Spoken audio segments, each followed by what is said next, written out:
change all the time. Facts change all the time. You don't think it's more accurate to say that our understanding of what is true changes more over time because we learn more facts? Yeah, but what a fact is today won't be a fact 10 years from now, right? I mean, there's such a thing as objective truth. Is there?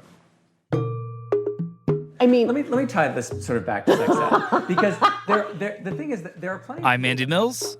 This is Reflector, and welcome to the third and final installment of our little mini-series, Strange Bedfellows. Okay, we're good. Okay. Test. And joining me again is reporter Ben Kawaller. Yes.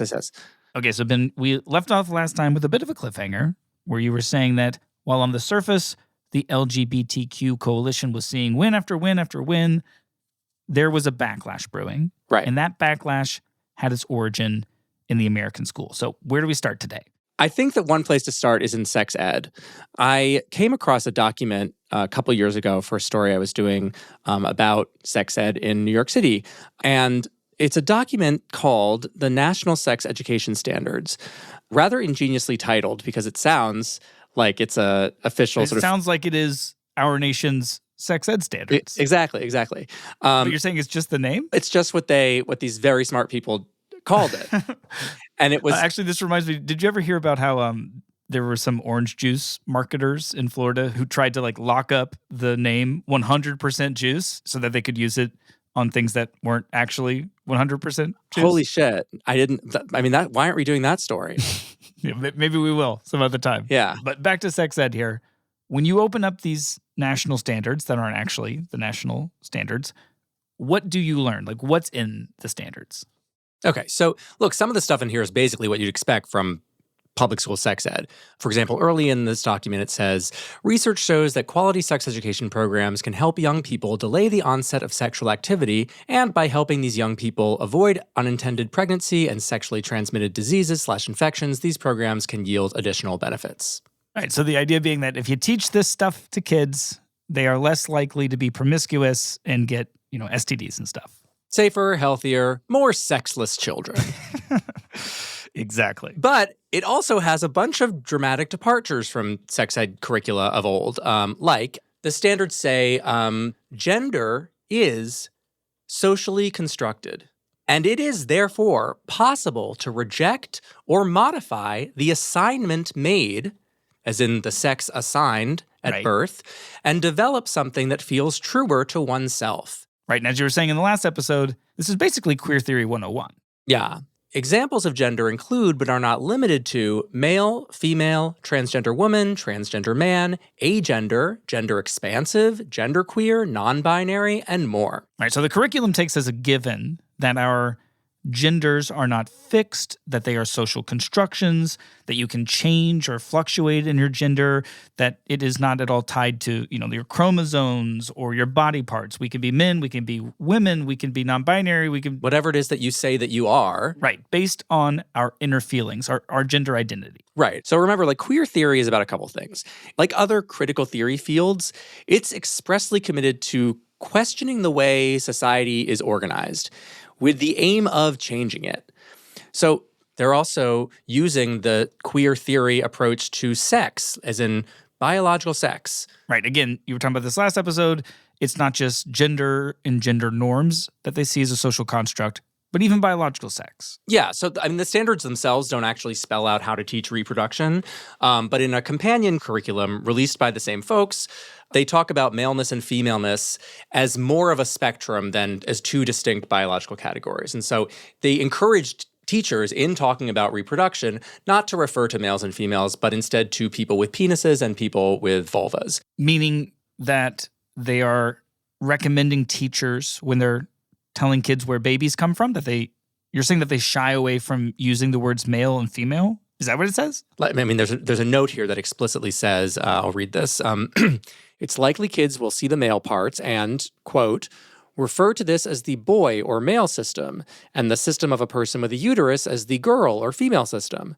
Ideally, you should point out that each person's body can be different than the gender they know they are. Continue yourself to use the more inclusive language of person with a penis and person with a uterus instead of male or female. So That's exactly what they're saying. yeah. And this particular curriculum that you're reading from, what is the age range of the students that this is supposed to be for? This particular note is from a lesson for middle school kids, but the curriculum as a whole covers K through 12. And just to be clear, is it laying this viewpoint out as like one in a series of valid viewpoints, or is it saying that this point of view is the thing you must believe? Yeah, I would say it is taking that point of view as the uncontested truth of how things are. Why don't we just start by having you tell me who you are and what your title is? Sure. Madelaine Adelman, and my pronouns are she, her. So I reached out to several different people associated with these standards, including Madelaine Adelman, who was on the board of GLSEN. That was once the Gay, Lesbian, Straight Education Network. Now it's just GLSEN. She also teaches at Arizona State University. I'm part of the Justice Studies faculty. GLSEN's been involved in lobbying state and federal education departments since the 90s. I also spoke with Allison Macklin. I'm Allison Macklin. I use she, her pronouns, and I am the Policy and Advocacy Director at SECUS, Sex Ed for Social Change. She's part of the organization that actually published the National Sex Education Standards, and she also works with government agencies on what kids should be learning in sex ed. And we do that at the state level as well as at the federal level. And finally, I'm Eva Goldfarb, professor of public health at Montclair State University. I spoke to Eva Goldfarb. She was one of the contributors to the National Sex Education Standards. And I've been working in the field of sexual health and sexuality education for over 30 years. And in all these interviews, they were telling me that, yeah, okay, while the new gender and sex ideas in these standards might look like a big change for some people, you know, like old fogies like you and me, they say, look, in one way or another, schools have actually always been teaching gender. Gender has always been present. Teaching about gender, reinforcing specific ideas about gender has always been present in our schools. And that, in fact, our very approach to how we teach has always been gendered. Specifically, that knowledge has traditionally always been top-down and too focused on ideas like traditional science, for example. Most science, the way science happens, is you have researchers, traditionally white, straight men, in the ivory towers. They do the science. They come up with the concepts. They come up with the constructs. They come up with the findings. They share it in peer-reviewed publications, and then it gets into the popular press, and that's how people learn about it, right? But what this new curriculum is doing is flipping that power dynamic. And what's happening is people's lived experiences are informing how we talk about a lot of this stuff, and it's filtering up. It's taking power from the scientists and redistributing it to what they would call the marginalized. The research class up here are no longer the only ones being able to decide what constructs are valid and what language is valid. The argument goes that the language of gender now reflects the way kids understand themselves. The kind of language that's being used fits with the kinds of questions that young people have about themselves and other people. People are using language to express what their true lived experiences are. All right, so what they're saying is that when we see this new language and this new approach to gender in the curriculum, we should think of it primarily as being reflective of where kids are these days and the kind of language and questions that the kids have right now. Yes. However, Allison Macklin also made sort of the opposite case as well, that this approach can actually give kids the language that they need but don't yet have. This is really about being who you are and being okay with who you are and helping people to recognize that those social constructs exist and they're not always static. That in a lot of public schools around the country where these curricula are used, these kids might never have another chance to learn these concepts and this language. The sex education class is the only type of class that might actually honor and respect the fact that they feel kind of funky. They feel different. They feel like they're not part of the mainstream. It sounds like you're saying that if a kid comes into a sex education class and they have a feeling that there's something different about them, maybe they don't feel like they're the right kind of boy or the right kind of girl, that these standards give them a way of viewing and defining themselves that might make sense to them. That's right. Because let's be clear, young people have that feeling regardless, but we're helping to give language to that feeling of their selves. So I want to come back to these sex educators in a bit, but put aside whatever you may make of their reasoning. If you just look at these standards and the curricula coming out of them, there are just some cultural landmines in here that seem bigger than let's just listen to marginalized voices and make a more equitable society. So, for example, the standards include different benchmarks for what students should be able to know at different stages of their development. For instance, by the end of 5th grade, they say that a student should be able to describe the role of hormone blockers on young people who identify as transgender. And 5th grade, that's 10 years old, right? 10 and 11? Yeah. They say by the end of 8th grade, students should be able to clearly define sexual identity and explain a range of diverse identities relating to sexual orientation, including what is a bisexual? What's it mean to be queer? What is two-spirit? What is asexual? What is pansexual? And how popular, maybe popular is the wrong word, but how widespread are these standards? Like how many 5th graders are likely to go home and ask their parents about puberty blockers, or 8th graders come home talking about two-spirit? So according to the Future of Sex Ed, which is the organization that publishes the standards, according to these guys, at least in 2020 when they were published, these standards had been adopted by 40% of school districts. Wow. So like almost half. Almost half of school districts across the nation, according to them. That's a lot. So on one hand, look, this is a really big win for the queer theory camp, the sort of new school part of the LGBTQ coalition.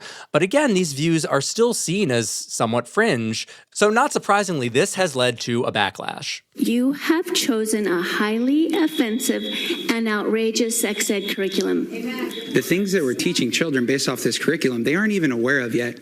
I timed the backlash at the pandemic, when kids were at home, learning at home, parents were seeing what their kids were learning, and they were thinking, wait. We send them to school to learn how to read, write, spell, learn math, and to learn socialization skills. What is this? Not to be indoctrinated and groomed to adopt an alternate lifestyle. Real science states that there's only male and female.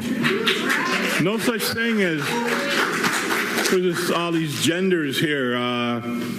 Cisgender. I don't even know what a cisgender is. You know, you can go on YouTube and find recordings of school board meetings where parents are saying, you're teaching my kids what? We need to stick with real science. Stop the fairy tales. Sex education should be about biology of a human body, how babies are made, maybe even how to prevent babies being made, how bodies work. That is education. Yet this curriculum has veered from education and biology to an over-sexualized curriculum fueled by a political and sexual agenda. You know, you can hear parents saying, why are you teaching my 12-year-old that they might be genderqueer and that they should feel free to change their gender? Parents are standing here, they're not saying they're anti-gay or anti-trans or anything like that. Parents are saying we don't want our children to be taught developmentally inappropriate material at a young age. Now, look, people have been arguing about sex ed since they started doing sex ed. Many Americans think, get all this stuff out of schools. It should be the parents' responsibility and not necessarily the schools to educate children in terms of sexual responsibility and personal growth. Right. I mean, back in the 90s in my small town, the big fight was often coming from a certain sect of Christianity. What is abstinence education? Who really wanted abstinence-only education to be taught in sex ed. Abstinence education is helping young people understand the benefits of reserving all sexual activity for marriage. Basically, the idea being that the safest sex of all was no sex at all. Which, is true. I mean, you're not going to get an STD or get pregnant if you don't get laid. When you're right, you're right. And that fight got pretty heated, but it was different in some important ways than what started happening around 2020. In part because, like I said, this isn't about if we should include the Q theory about gender and sex alongside other views. These standards say this is the way things are. This is the view. And it's just the case that many people, a lot of good old-fashioned liberals, just haven't been convinced that this is true. And in some cases, there are parents who've never even encountered these ideas before seeing them in their kids' homework. I have gay family members who I love and adore, have gay friends, and have had gay neighbors. I believe in live and let live. I will not, however, stand by or stand down while an agenda is being force-fed to our children. And then really the other thing that made it such a bigger deal was that right as this sex ed fight started taking off, you had all these other related issues that were also pissing off parents, piling up right alongside it. The books I'm highlighting are currently some of the most controversial books in our country. You had parents who were upset about books that their kids were reading in their English classes or that were available in their libraries. I hesitate to read it. There are 79 in this book. Just picture your 14, 15, or 16-year-old finding this book, curling up in a chair, and delving in. I'll begin. Yeah, I remember this being a really big one and seeing all those videos online where parents were reading these controversial books at school board meetings. I was 11 or 12 years old, the first time I can remember fantasizing about having a penis. I held a folded handful of grass between my legs. Ma'am, are you reading from a book? Oh, absolutely. Okay. The book that's in your I don't think library. that's appropriate. There's young people in the audience. Of course it's appropriate. And then like the school board themselves would be like, hey, you stop that. I think you like a big in your mouth. Ha ha ha. Page 23. The other book is in your library. Here it is. Yeah, it was some pretty amazing irony and chaos. Is that going to help someone on the SAT score? All right, meeting has been adjourned. Meeting is adjourned. There were controversies over pronoun usage. A Loudoun County Public Schools teacher is suing the district. Tanner Cross is on administrative leave for what he said about gender identity. He said he would not call a student who's transgender by their preferred pronoun. Should teachers be required to use the pronouns that kids want them to use? I will not affirm that a biological boy can be a girl and vice versa because it's against my religion, it's lying to a child, it's abuse to a child. 2 days later, Cross was placed on paid leave. Should students be required to refer to their teacher with the pronoun the teacher wants them to use? My name is Teacher Roby. I'm going to do a quick introduction before we get started. I am non-binary. My pronouns are they, them. It is super important to get our pronouns right. If you do make a mistake, I will politely correct you. No worries. But this is also when you start seeing parents getting mad about biological males who identify as girls playing on girls' sports teams or changing in girls' locker rooms. Parents were concerned that a biological male was not only playing against their teenage girls during a high school volleyball game, but also changing in the same locker room. Boys and girls are biologically different, and that's why we have girls' sports to begin with, because it's an acknowledgement that boys and girls' bodies are different. And of course, at that point, the media was starting to get really involved. I guess because I'm told people really care about sports. Yes, you've been told correctly. People do love sports. But, especially parents of student athletes. I don't know if actually I've told you this before, but my father is a high school volleyball coach. Oh, terrifying. Yes, and he will tell you, you don't mess with the parents of student athletes. Identities don't play sports. Bodies do. If they think they're a girl, that's fine for them, but they have to play in the male category. I think that women deserve their own safe space to compete fairly and not have to deal with the fact that biological males have a severe physical advantage over them. Their daughter was allegedly forced to change in the girls' locker room in front of a trans student at Shepherd Middle School earlier this year. They failed to protect our daughters, and they failed to be honest about what truly occurred before, during, and after. And of course, the biggest, the sort of most high stakes issue has been the medicalization of kids who say that they're trans. We've seen staggering growth in gender medical treatment for children. In the U.S. alone, more than 50 pediatric clinics perform procedures, including surgery, that could leave young patients unable to have children of their own. Trans identification among children and adolescents has been growing since the early 2010s. The number of teenagers and young adults who do identify as transgender has doubled in recent years. And as this number grows, so does access to gender-affirming care. And we've had this massive uptick in the number of kids who are receiving medical treatments like puberty blockers, cross-sex hormones, sometimes surgery, most often mastectomies, while still of minor age. So as this is happening across the country, this backlash grew. And in response to that backlash, many of the most influential LGBTQ organizations doubled down on this approach that we've been looking at of stifling any debate on this topic. In terms of trans kids and gender-affirming care, the American Medical Association has confirmed that these are safe procedures. I mean, this is how Sarah Kate Ellis, the president of GLAAD, responded when asked about media coverage of the controversies surrounding how doctors should treat gender nonconforming kids. This is finished business. It's politicians and junk science who's creating some kind of debate or argument about this. Essentially saying, look, there's no debate to be had here, and if you think there is, then you're a bigot. Right. And as I was telling you last time, I did a lot of reporting a few years ago about this point of view, this no debate perspective. And one of the interesting things that people who held this view told me was that it wasn't time to have this kind of debate while the Republican lawmakers around America were taking aim at the coalition and especially taking aim at trans rights.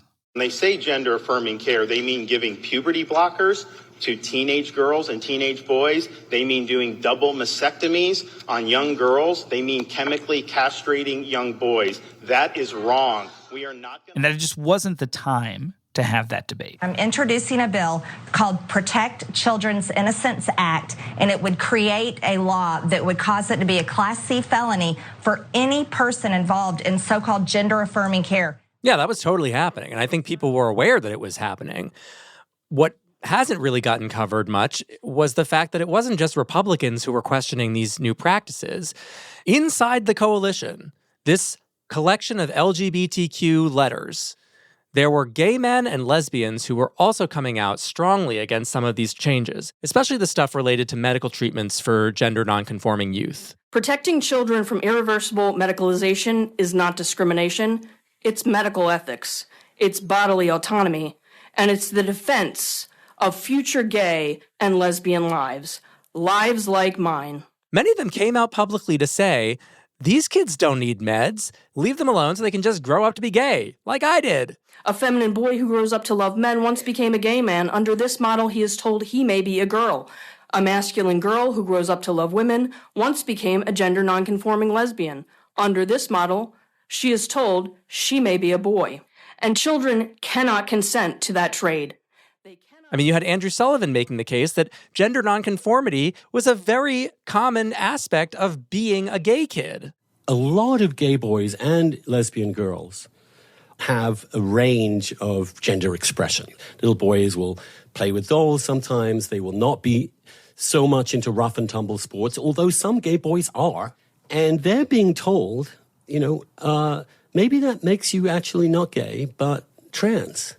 And you're telling people this at the age of 3, 4, and 5. But as much as this was being debated on the internet, by sports organizations, by parents, by school boards, by even prominent members of the LGBTQ coalition. Exactly. Right? When it came to all the major LGBT advocacy organizations, the party line continued to be, there's no debate to be had here. It is not a debate. We are actually looking at the single source of truth, and they are creating a conversation that doesn't exist. It's deeply rooted transphobia. That's what it is at the end of the day. They were not acknowledging that there was any validity to any of the criticisms or reservations about this kind of treatment. And really, that takes us to the second backlash, which we're in the middle of right now. After a short break, Ben walks us through where the coalition stands today, and we hear from those who want it to hold together, think it should break up, as well as those who want to propose a new path forward. Stay with us.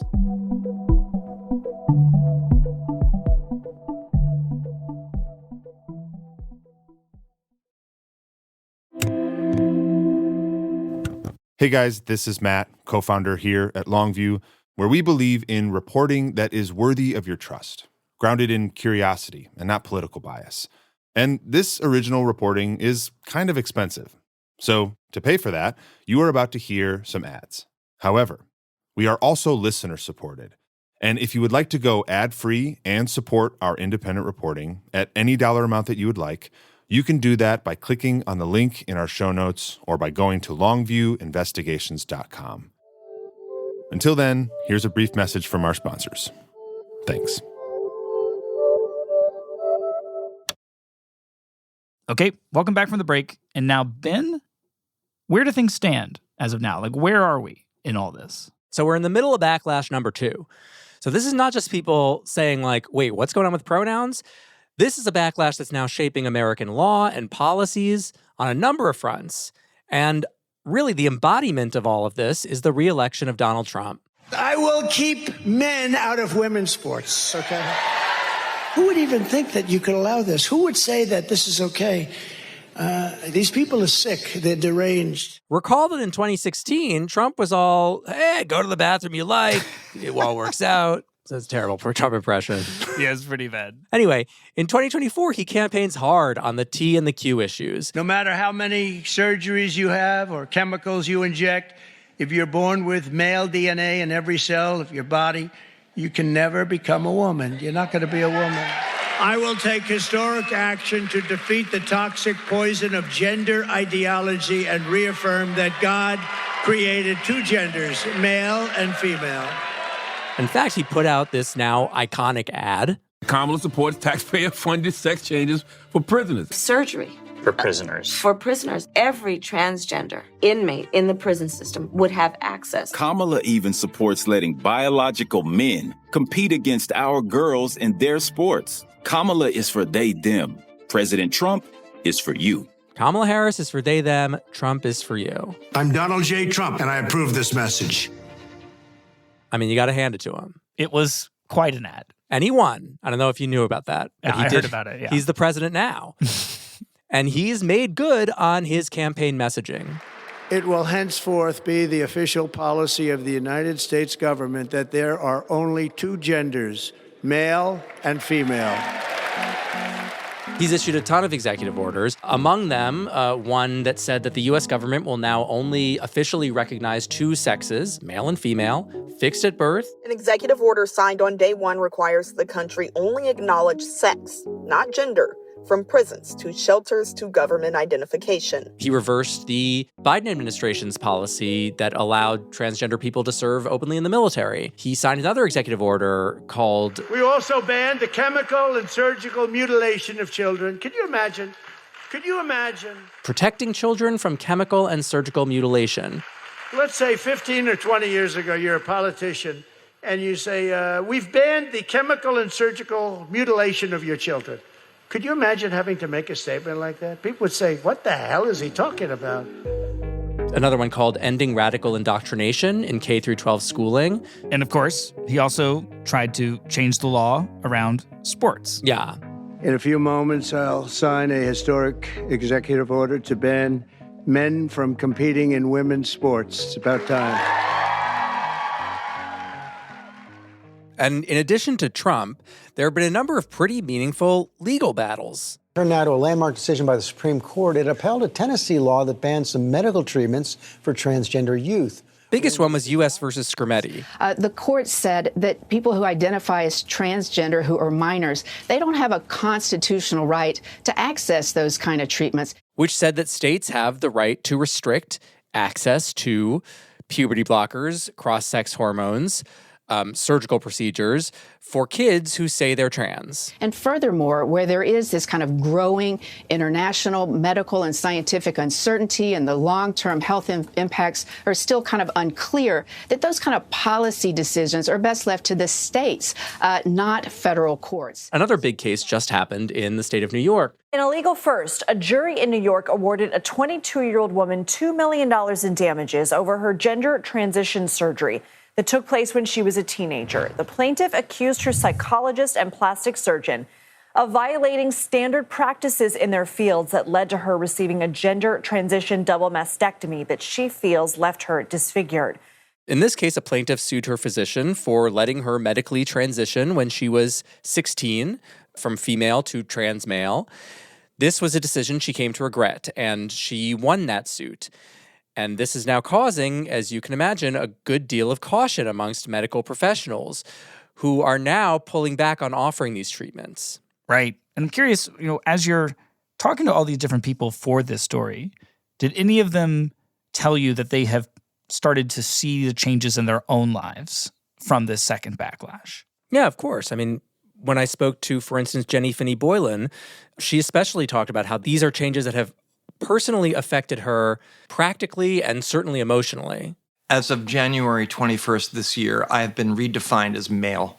After 25 years as a woman, as someone who is the proud owner of a clitoris and boobs, as a mom of 2 children, to be redefined as male so that I would now on federal property have to use the men's room, that's cruel. Well, that just leaves me wondering, in all these interviews that you did for this story with all these different members of the LGBTQ coalition, including some of the pioneers, when you asked them where they feel the movement is now and where it might go next, what did they say to you? Yeah, well, there were a bunch of different kind of schools of responses to that question.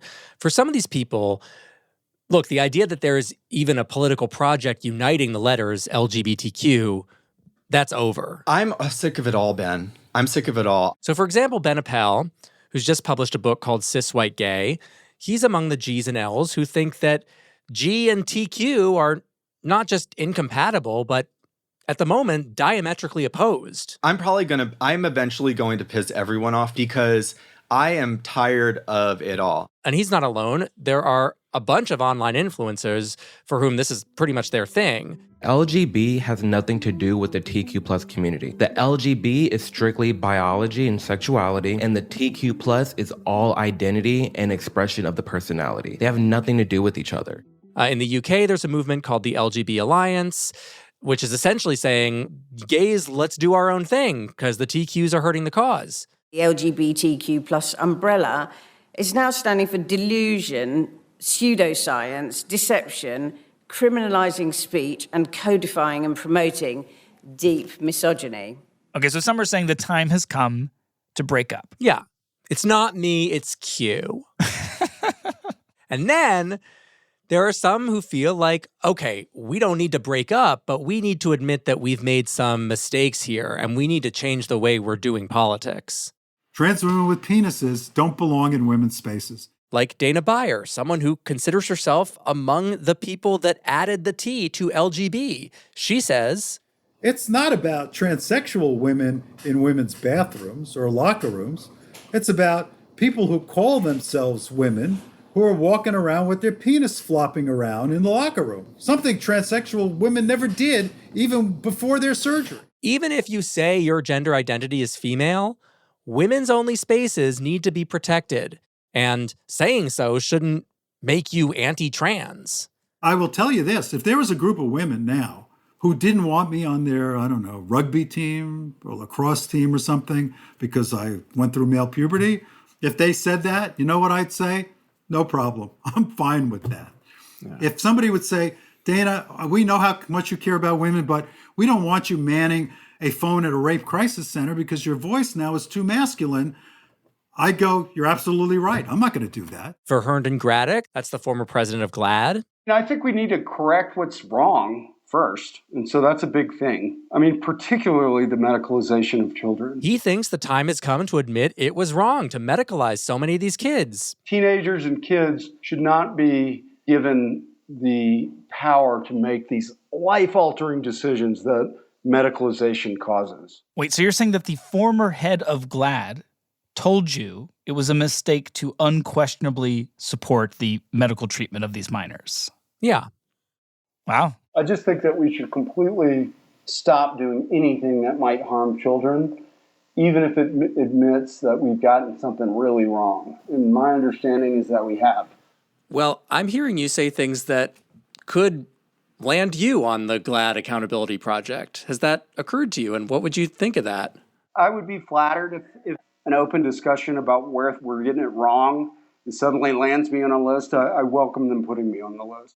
But there's another part of the coalition that's saying, we don't need to break up, we don't need to give up on the things that we believe in fighting for, but we do need to stop this whole approach that says, no debate, you agree with me or else you're a bigot. If we're going to do this, we have to win hearts and minds first. Jenny Finney Boylan's told me, if we keep fighting for things that the majority of Americans don't agree with, we lose ground. Look, you can think you're right all you want, but if you don't get the majority of the people to agree with you, you can't make the future that you're fighting for. Right, and that's not exactly the most radical statement ever, but in this community, that is a departure from what's become the norm. Yeah. I heard a version of this from Lori Jean as well. She was the former head of the LGBT Center in LA. We can't expect that if allies that agree with us on 80% of our views doesn't mean they're an enemy because they don't agree with us on 20%.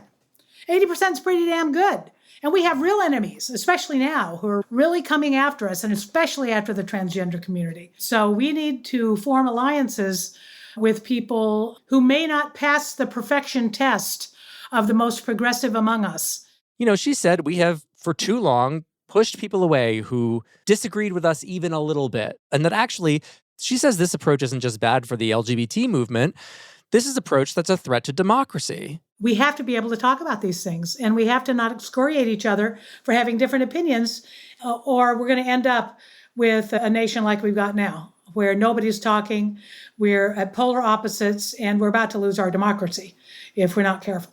Look, and this wasn't just something that I was hearing from people I interviewed for this podcast. You're starting to hear these sentiments echoed from some of the most prominent figures in LGBT America right now. People are hungry for an approach that's filled with grace. Including the first transgender member of Congress, Sarah McBride. That doesn't treat our fellow citizens as enemies, but rather treats our fellow citizens as neighbors, even if we disagree with them. They want to see and know that we actually do have more in common. And therefore, it gives you hope that persuasion is not only necessary, but can actually still be effective. And look, don't get the kumbayas yet, Andy, because this is not everyone. You know, Susan Stryker, when I talked to her, she's part of the camp that thinks we ought to double down on the current approach. There's certainly not been a change coming from GLAAD or any of the other major organizations. I mean, some people really seem to believe that to give an inch, to open the door to a debate about trans participation in women's sports or youth gender medicine is essentially throwing trans people under the bus. Right. No, I've seen a lot of that, especially following the Democrats and where they're at with their messaging and all the different groups that they're trying to keep together. Yeah. So it's a bit of a mess. Okay, so Ben, you have been our guide throughout all this, but it's your turn now. You are a G. Yeah, well, no one's perfect, Andy. Like it or not, you are considered a part of this coalition. So I want to give you the chance to say where you stand. Like, where do you feel the movement is right now? How much do you feel attached to it? Like, where is it that this leaves you? Okay, well, I've spent the past 10 or 15 years watching people who are critical of the LGBT movement demonize the people in it. Like people calling us groomers, for instance. I mean, this is a kind of language that goes back to the idea that you can't have gay teachers, you can't have gay people around kids because we're going to gay up all the children and touch them or whatever. Right. This has certainly been part of the anti-trans discourse, and I hate that. I don't think that's right. But I will admit that I think it's gotten to the point where it's not crazy to point to some of the gender stuff, especially with kids, and wonder, are we trying to grow little queer theorists?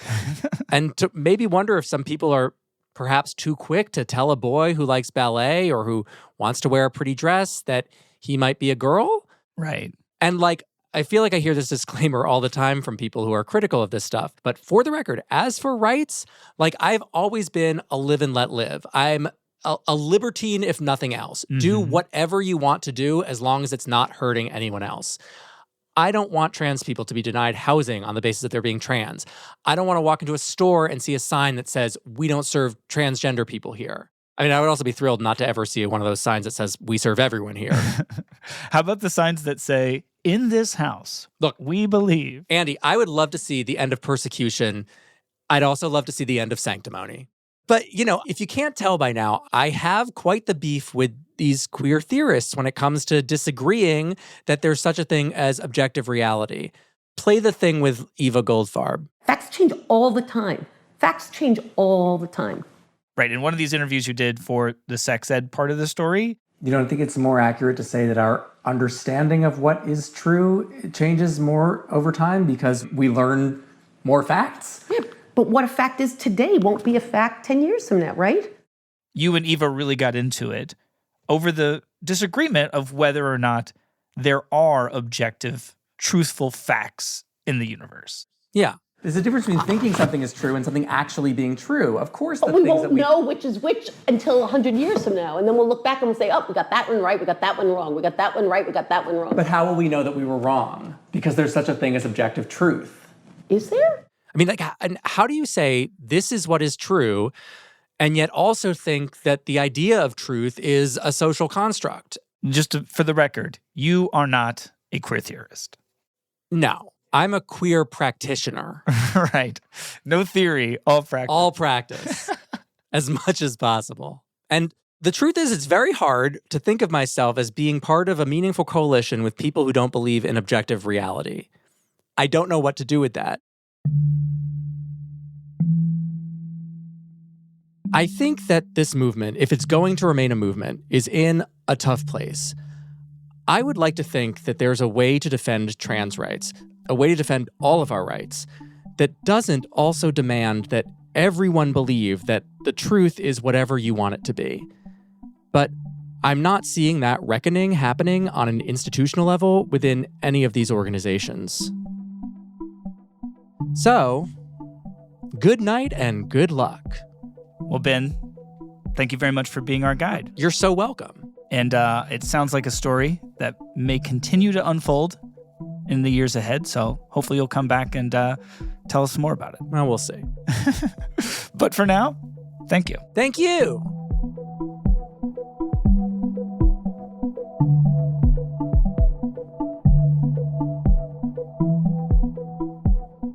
Reflector is produced by Longview. To support our journalism for whatever dollar amount that you want, you can become a subscriber by clicking on the link in our show notes or visiting us at longviewinvestigations.com. To leave a comment on this story and sign up for our newsletter, go to longviewinvestigations.substack.com. Together, we're working to build a new media landscape that is rooted in curiosity, deeper thinking, and more open minds. Thank you, and we'll see you soon.